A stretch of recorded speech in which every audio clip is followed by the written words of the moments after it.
Bonjour, mesdames, messieurs. Merci beaucoup de cette invitation à intervenir à cette journée d'études. Invitation qui fait suite à un échange eu il y a quelques temps lors d'une soirée à l'Assemblée nationale, dans laquelle avait été évoquée la question de la aussi dite pente glissante. Pente glissante qui était portée notamment par M.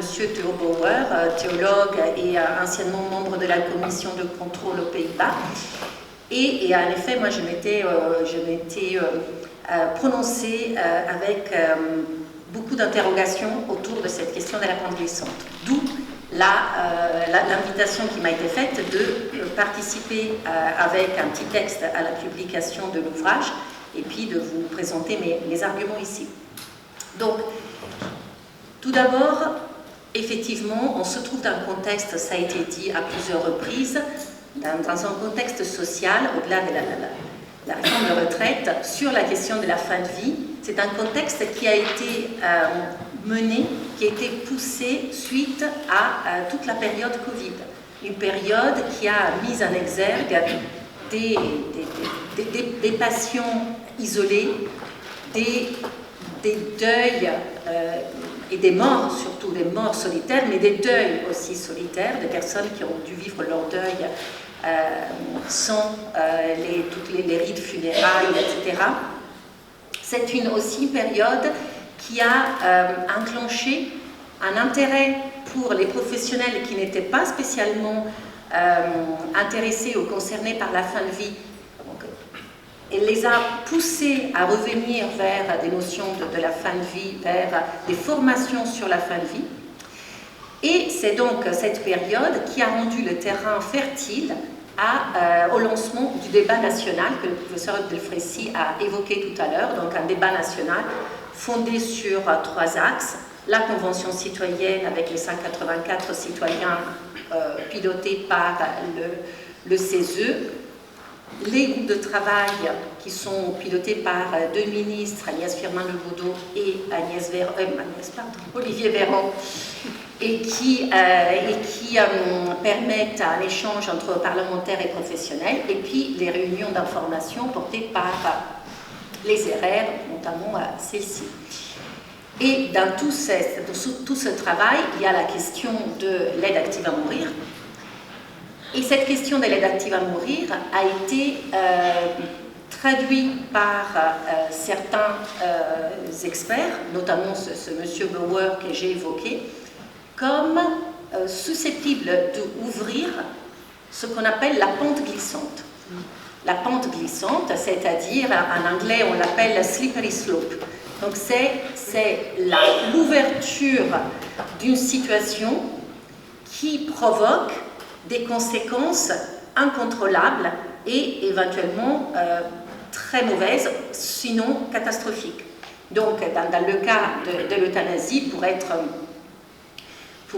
synthétique, c'est la possibilité d'ouvrir avec l'introduction de l'aide active à mourir un changement dans les critères d'éligibilité. Aujourd'hui, on réfléchit à l'aide active à mourir pour les personnes conscientes avec une pathologie grave, une pathologie non curable et avec éventuellement un pronostic à court terme. Et puis demain, ça sera pour les personnes inconscientes, ça sera pour les enfants, ça sera pour les personnes en situation de handicap, jusqu'à dire que finalement, ça sera pour tous ceux qui ne seront utiles et valables pour la société.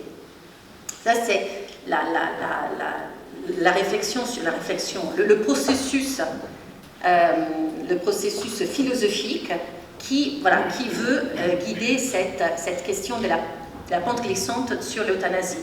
Pour le dire de façon un peu plus prosaïque, j'ai repris un petit texte. Donc, l'euthanasie est dangereuse. On commence avec le fait de donner la mort à ceux qui la demandent, ensuite à ceux qui présumablement la demanderaient, et puis à ceux qui devraient la demander, et puis à ceux qui la méritent, et finalement, légitimer l'euthanasie porte à légitimer l'homicide de tout le monde.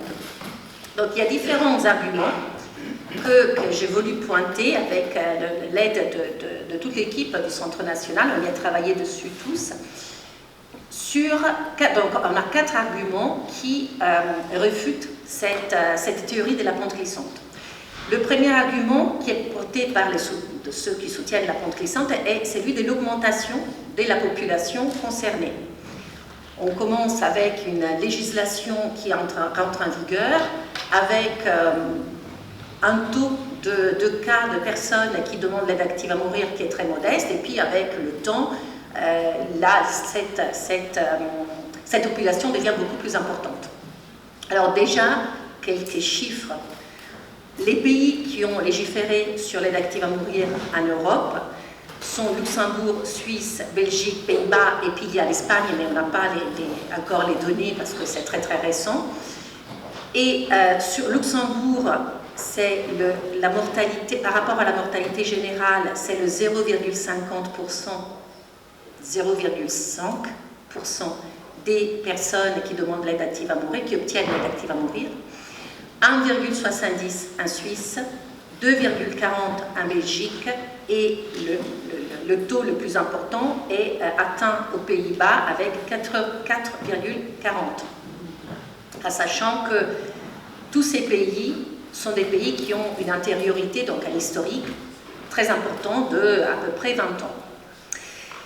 Et par ailleurs, donc, sur ces chiffres, on peut aussi se questionner sur le pourquoi il y a eu effectivement une augmentation, bien que modérée. Tout d'abord, c'est encore une fois une question de contexte.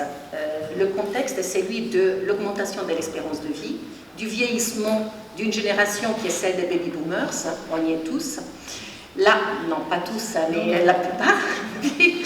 La chronicisation des maladies et puis l'innovation scientifique qui a été évoquée, elle porte désormais à des situations qui ne se seraient jamais produites auparavant, donc des situations qui impliquent éventuellement une demande d'aide active à mourir parce que la technologie aide à maintenir en vie des personnes qui autrefois ne pouvaient pas être maintenues en vie, mais dans des conditions qui éventuellement ne sont pas conformes à ce qu'ils souhaitent.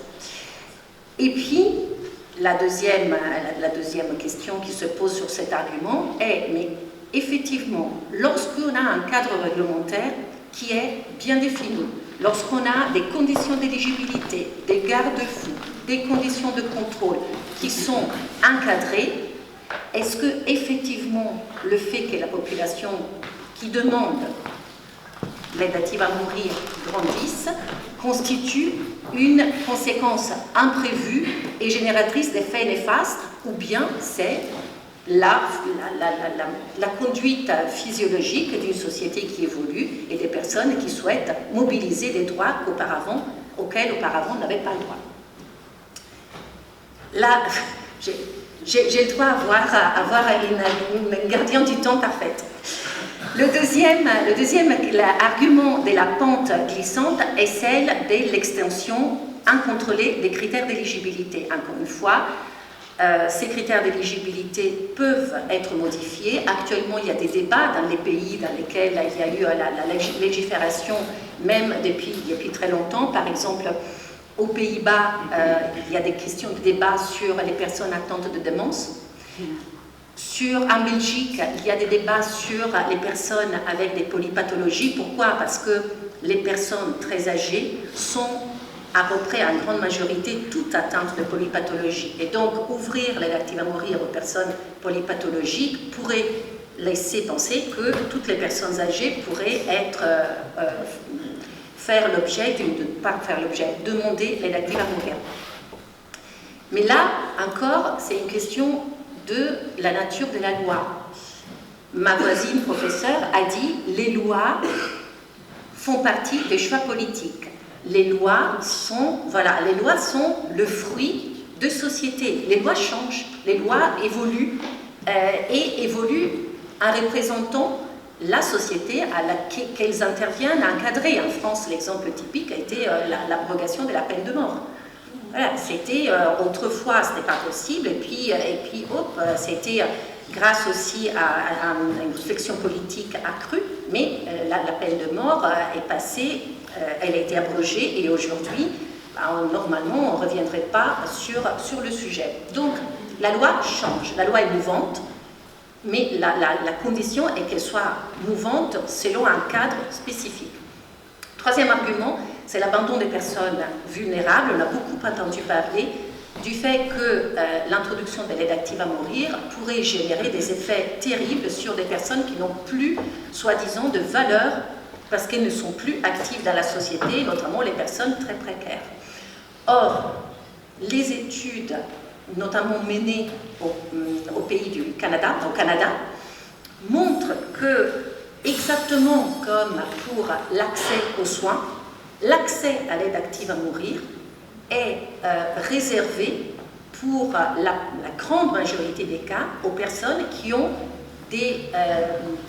un niveau socioculturel très important. Et que les personnes qui sont en situation de précarité ou en tous les cas qui ont des niveaux modestes de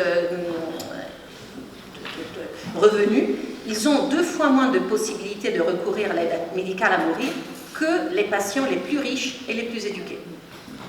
Et enfin, 4e argument, c'est l'argument de l'abus et de manque de contrôle face aux demandes d'euthanasie qui sont formulées par éventuellement des tiers ou effectuées hors cadre réglementaire, même à l'issue de personnes concernées.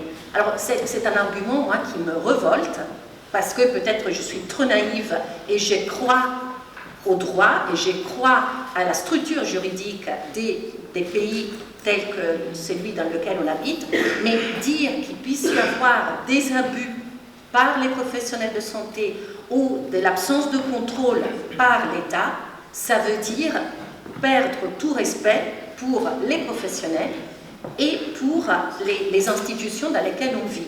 On vit dans des pays démocratiques et le pays démocratique est apte à protéger les citoyens d'abus ou de malversation. Il y a un pouvoir juridique qui permet justement de sanctionner toute situation dans laquelle les comportements ne sont pas conformes à la loi. Donc tout ça, et je vais arriver à ma conclusion, en France, il y a en France, les patients en général ne souhaitent pas mourir, les patients souhaitent vivre tous, on incarne tous cette volonté de vivre à tout prix, mais dès lors et grâce aussi au développement des soins palliatifs, à l'innovation technologique, tout ça, ça a permis effectivement d'augmenter l'espérance de vie et d'augmenter la qualité de la fin de vie. Il n'empêche par ailleurs que, comme ça a été évoqué par le professeur de Frécy dans son avis, à l'avis 139 du Comité consultatif national d'éthique, et puis par notre collègue praticien ici présent, il y a des situations qui ne rentrent pas dans le soulagement des soins palliatifs. Il y a des situations qui sont cette situation grise. Alors, effectivement, un État peut décider, et c'est tout le but de ce dialogue national, peut décider que le statu quo est préférable au risque d'une évolution législative. Il peut réfléchir à une évolution législative selon différents modèles qui ont été établis, mais surtout, ce qui est nécessaire et est indispensable, de baser ces réflexions sur des arguments fiables, sur des arguments solides, et pas sur la volonté de se faire peur. Voilà, j'ai terminé.